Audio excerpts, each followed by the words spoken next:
आज हम लोग जानेंगे एलपी का एग्जाम कब तक होगा और इसकी कट ऑफ क्या रहने वाली है। आप लोगों के मन में बहुत ही संदेह है, डर की भावना है, सर इसकी कट ऑफ क्या जा सकती है, ठीक है ना, और इसका एग्जाम कब तक होगा। यार पढ़ते पढ़ते ऊब गए, इसका एग्जाम तो अगस्त तक होना था, जून से अगस्त के बीच में होना था, लेकिन अभी तक एग्जाम की कोई नोटिफिकेशन नहीं आई, कोई डेट नहीं आई, तो इसका एग्जाम कब तक होगा। उसके पहले की कुछ कहानी है, उस कहानी को हम लोग समझते हैं, इसके बाद हम आपको बताएंगे, आप खुद ही समझ जाओगे कि इसका एग्जाम क्यों अभी तक नहीं हुआ है और आगे कब तक इसका एग्जाम होगा। अगर हम बात करते हैं लगभग वैकेंसी की बात करते हैं, कितनी वैकेंसी है, जो वैकेंसी है लगभग तुम्हारी 19,000 के आसपास है, 18,799 पद हैं। और ये फॉर्म कितने भरे गए हैं, फॉर्म की अगर बात करते हैं तो 19 लाख फॉर्म भरे गए हैं। देखो अब एक बात समझो, इसका जो पेपर होगा वो तो भाई ऑनलाइन ही होगा, ये बात आपको पता है। सीबीटी एग्जाम होगा, कंप्यूटर बेस्ड टेस्ट होगा, तो अगर कंप्यूटर से एग्जाम होगा, ऑनलाइन एग्जाम होगा, तो बताओ फिर उसका एक तरह से आप एक बात बताओ कि भाई 19 लाख बच्चों का एग्जाम इतनी जल्दी कैसे कराया जा सकता है। अरे कोई दिक्कत नहीं भाई, इतने टीसीएस का सेंटर है, ठीक है। तो देखो रेलवे का जो एग्जाम कंडक्ट कराती है वो टीसीएस कराती है,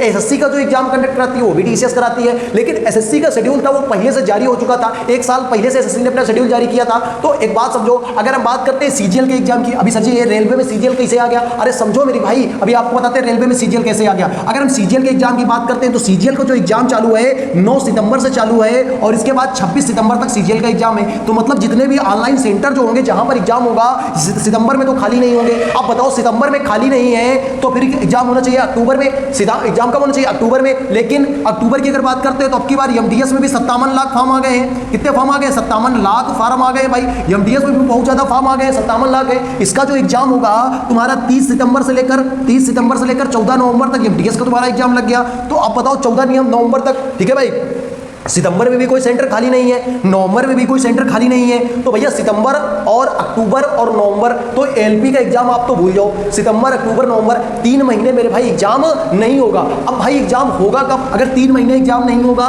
तो एग्जाम होगा कब और हम कैसे तैयारी करें, कितनी का कट ऑफ जाएगी। देखो तैयारी के लिए क्या है भाई, आप अगर डेली 4 से 5 घंटे दे रहे हो, कितने दे रहे हो, 4 से 5 घंटे डेली दे रहे हो तो आपका सिलेक्शन श्योर है, हो जाएगा मेरे भाई सिलेक्शन। देखो 75 क्वेश्चन आने वाले हैं, 75 क्वेश्चन आने वाले हैं, मैथ आएगी आपकी, इसके बाद जीएस आएगी, इसके बाद रीजनिंग आएगी और इसके बाद साइंस आएगी, ठीक है भाई। करंट अफेयर तुम मान लो, इसी में साइंस इसी में एक साथ मान लो तुम, ठीक है। तो इस तरह से आपको स्कोर किस तरह से करना है आपको बताते हैं भाई, सारा कुछ प्लान बना कर लाए हैं, ऐसे नहीं कि चले आते हैं बोर्ड पे, ठीक है ना, सारा हम प्लान बना के लाए हैं किस तरह से आपको स्कोर करना है। देखो अगर हम बात करते हैं आपको 50 की रणनीति, 75 में कम से कम आपको रणनीति कितने की होनी चाहिए, 50 की रणनीति होनी चाहिए। अगर हम बात करते हैं मैथ की, कम से कम भाई 10 क्वेश्चन तो आपको मैथ में करने ही करने चाहिए, 10 क्वेश्चन आप मैथ में कर लो। इसके बाद अगर बात करते हैं 10 क्वेश्चन आप लगभग 10 से 15 क्वेश्चन आप लगभग कर सकते हो, क्योंकि 25 क्वेश्चन आते हैं, 25 में से 15 क्वेश्चन तो आप रीजनिंग में कर ही सकते हो। अब इसके बाद बात करते हैं तुम्हारी जीएस की, तो जीएस में लगभग आपको 25 क्वेश्चन, इसमें साइंस भी इंक्लूड है भाई, साइंस भी इस पे इंक्लूड है, तो साइंस में लगभग इसमें साइंस को मिलाकर लगभग आपको 25 क्वेश्चन के आसपास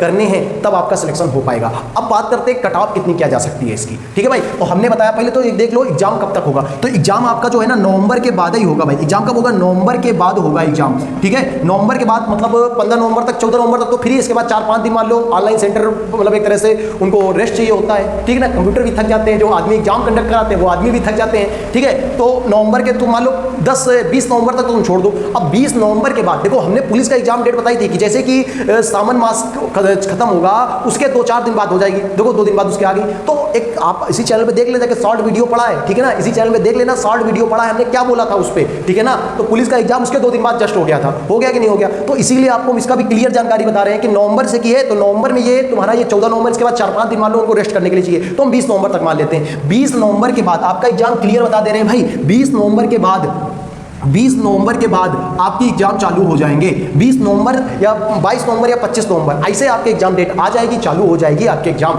ठीक है भाई। तो एग्जाम इधर से चालू हो जाएंगे। अब बात करते हैं कट ऑफ कितनी क्या जा सकती है, तो कट ऑफ की अगर बात करते हैं, देखो आप अगर जर्नल कैंडिडेट हैं, देखो जर्नल वाले जितने भी बच्चे हैं लगभग आप 42 से 44 नंबर आसपास लाने की कोशिश करें। 42 से 44 सजी इतनी कम, बिल्कुल कम जाएगी भाई, टेंशन मत लो, 42 से 44 नंबर। इसके बाद ओबीसी की अगर बात करते हैं, अगर आप ओबीसी से हैं तो लगभग आप मतलब ज्यादा ओबीसी और जनरल ज्यादा फर्क नहीं पड़ता है, लेकिन फिर भी हम मान लेते हैं कम से कम 37 से 40 के बीच में लाएं। अगर ईडब्ल्यूएस वाले कैंडिडेट हैं तो ईडब्ल्यूएस वाले भी लगभग इसी 37 से 40 के बीच में लाएं, ठीक है भाई।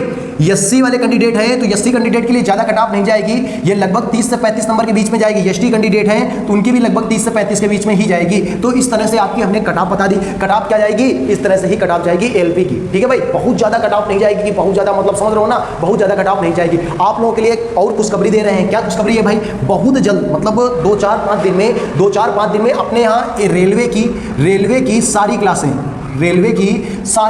रेलवे 2024 को हम लोग टारगेट करेंगे। और इसके बाद सारी क्लासें, मतलब रीजनिंग की, मैथ की और जीएस की, तीनों क्लासें फ्री में इसी चैनल में कराई जाएंगी। ठीक है भाई, तो चैनल को क्या करो भाई, सब्सक्राइब करो, क्योंकि आपके लिए ही फायदा होने वाला है। मतलब कॉन्सेप्ट भी पढ़ाया जाएगा, सेट पेपर भी कराया जाएगा। एक क्लास आपकी व्हाइट बोर्ड पे, अभी अपने पास डिजिटल बोर्ड तो है नहीं है, ठीक है ना, तो एक क्लास अपने व्हाइट बोर्ड पे कॉन्सेप्ट की होगी, और इसके बाद जो थ्योरी प्रैक्टिस जो है, प्रैक्टिस के लिए एक क्लास प्रैक्टिस की होगी, यानी कि 2 क्लासें मैथ की मिलेगी, 2 क्लासें रीजनिंग की मिलेगी, मतलब और जीएस की 1 क्लास मिलेगी। जीएस की सिर्फ और सिर्फ प्रैक्टिस कराएंगे, कॉन्सेप्ट जीएस के कुछ पढ़ाए जाएंगे, कुछ ट्रिकी कॉन्सेप्ट पढ़ाए जाएंगे। ठीक है, तो इस प्रकार से 5 से 6 क्लासें आपको रेलवे के लिए पर डे मिलेगी। तो भैया मन हो तो चैनल को सब्सक्राइब कर लो, क्योंकि इससे आपका ही फायदा है। धन्यवाद।